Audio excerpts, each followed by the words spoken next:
Assalamualaikum anak-anak kelas 6 yang hebat. Bagaimana kabar kalian hari ini? Semoga selalu sehat dan bersemangat ya. Anak-anak, hari ini kita akan belajar tema 6, subtema 1, muatan pelajaran IPA.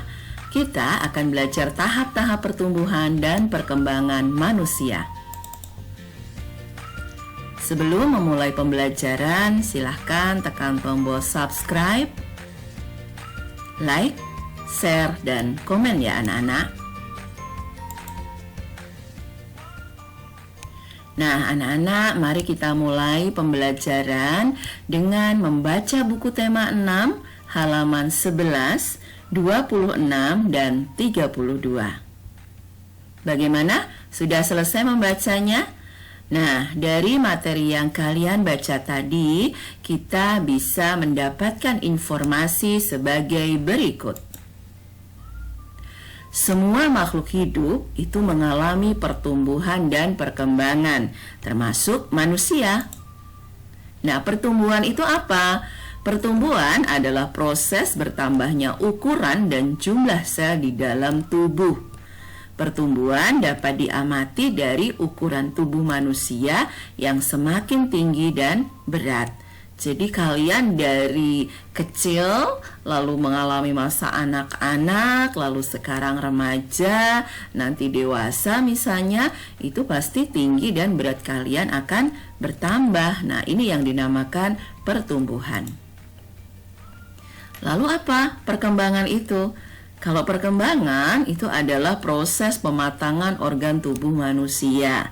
Perkembangan dapat diamati pada penambahan fungsi organ tubuh manusia. Bukan organ tubuhnya yang bertambah ya, tapi ada fungsi-fungsi tambahan setelah kita masuk ke satu tahap tertentu. Nah, coba anak-anak perhatikan gambar di samping. Ini terdapat tahap-tahap pertumbuhan dan perkembangan manusia. Tahap pertama, ketika kita lahir dari ibu kita, itu tahapnya adalah bayi. Kemudian bayi mengalami proses pertumbuhan dan perkembangan menjadi balita.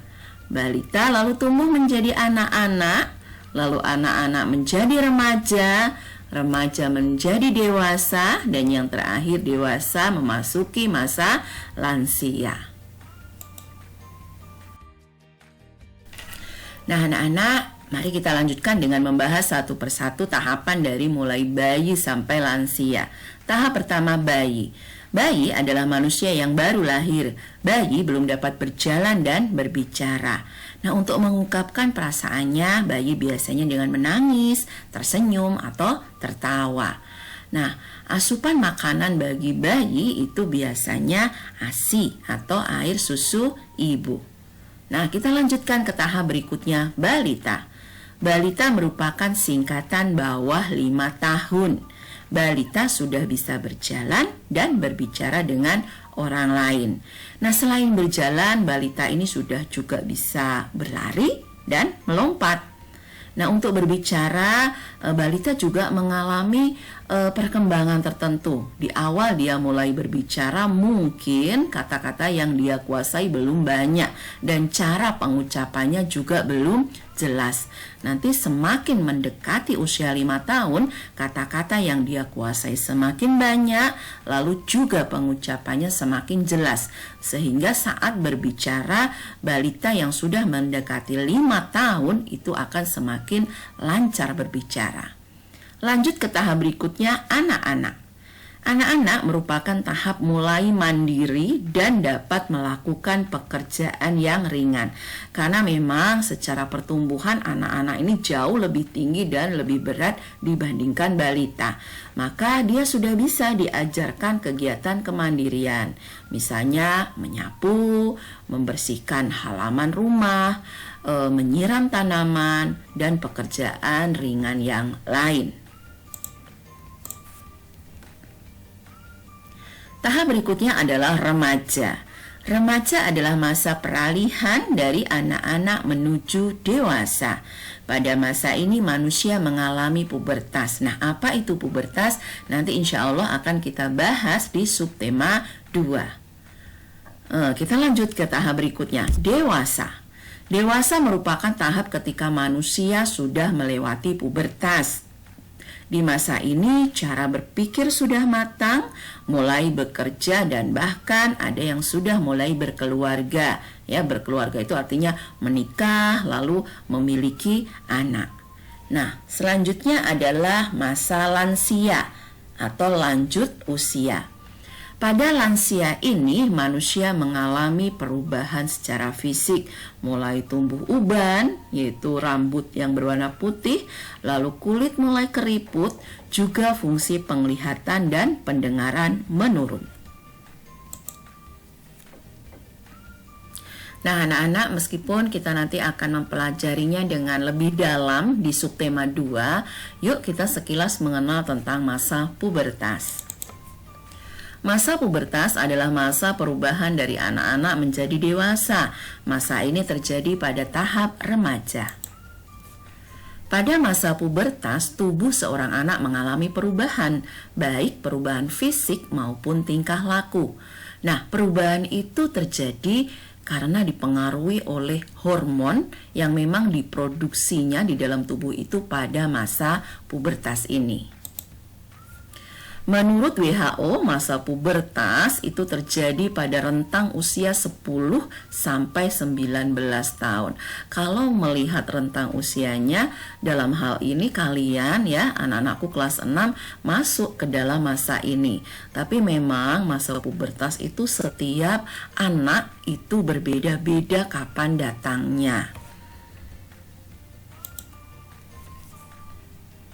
Nah, anak-anak, untuk nanti kita menuju ke pembahasan tentang masa pubertas di subtema 2, ayo kita mengerjakan tugas kelompok. Carilah informasi di buku atau internet tentang hal-hal berikut, lalu diskusikan dengan kelompokmu pertanyaan-pertanyaan berikut. 1. Hormon apa yang diproduksi seorang remaja laki-laki di masa pubertas? 2. Jelaskan pengaruh hormon tersebut pada seorang remaja laki-laki. 3. Hormon apa yang diproduksi seorang remaja perempuan di masa pubertas? Lalu yang keempat, jelaskan pengaruh hormon tersebut pada seorang remaja perempuan. Nah, tuliskan informasi yang kalian peroleh dan yang sudah kalian diskusikan dengan kelompok kalian di buku tugas siswa. Selanjutnya, sajikan informasi tersebut di pertemuan berikutnya ya, di subtema 2, yaitu tentang ciri-ciri fisik remaja laki-laki dan perempuan pada masa pubertas. Nah, selamat mengerjakan tugas ya anak-anak. Oke anak-anak, sekian pembelajaran kita hari ini. Insya Allah kita akan berjumpa kembali di pembelajaran berikutnya. Tetap jaga kesehatan dengan perbanyak makan buah dan sayur, istirahat cukup, olahraga teratur, serta disiplin dalam melaksanakan 3M. Memakai masker, mencuci tangan, dan menjaga jarak. Wassalamualaikum warahmatullahi wabarakatuh.